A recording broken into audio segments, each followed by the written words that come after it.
Hello বন্ধুরা, আমি আবার চলে এসেছি ছোট্ট একটা ব্লগ ভিডিও নিয়ে। তো আশা করছি তোমরা সকলে ভালো আছো, আমিও খুব ভালো আছি। তো আজকে আমরা চলে যাব মনসা মন্দিরে, ভান্ডারটিগড়ি ঐতিহাসিক মনসা মন্দিরে পুজো দিতে। তো কিভাবে যেতে হয় সেটাই তোমাদের সাথে শেয়ার করব। তো এখন ট্রেনের জন্য অপেক্ষা করছি স্টেশনের ব্রিজের উপরে।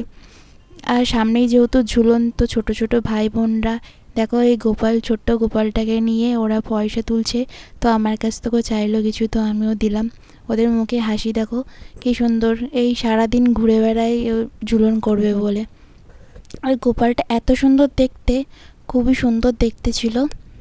তো এবার ট্রেনের জন্য অপেক্ষা করতে করতে এবার দেখলাম যে ট্রেন ঢুকছে, কিন্তু ট্রেনটা ছিল আমাদের না, এটা ছিল হচ্ছে কাটোয়ার দিকে যাচ্ছিলো। আর আমাদের যেতে হবে ব্যান্ডেলের দিকে। ওর জন্য ট্রেনের জন্য ওয়েট করতে করতে কিছুক্ষণ দাঁড়িয়েছিলাম।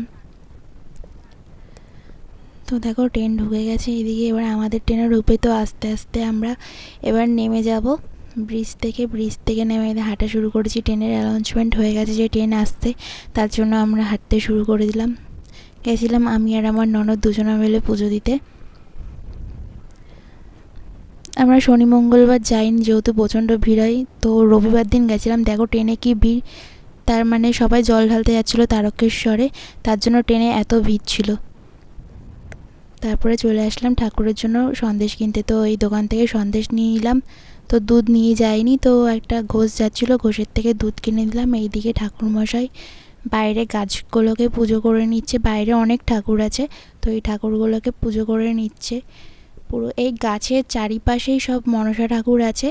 এই মনসা ঠাকুরগুলো পুজো হয়, মানে এই ঠাকুরগুলো পুরনো ঠাকুরগুলো যখন মেলায় হয় আগস্টের 17 তারিখ আর শ্রাবণ মাসের 30 তারিখ, পুরো সংক্রান্তির দিন এখানে মেলা হয়, বিশাল বড় মেলা হয়। সেদিনকে সব ঠাকুর, আরও নতুন নতুন ঠাকুর আসে, এই ঠাকুরগুলো বিসর্জন দিয়ে দেওয়া হয়।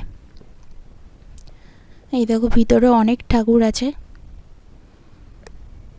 তো তোমরা যদি কেউ পুজো দিতে আসতে চাও তো শনি মঙ্গলবার বাদে যে কোনো দিন আসতে পারো। এদিকে আমাদের পুজো দেওয়া কমপ্লিট। তো আজকে ব্লগটি কেমন লেগেছে অবশ্যই কমেন্ট করে জানিও।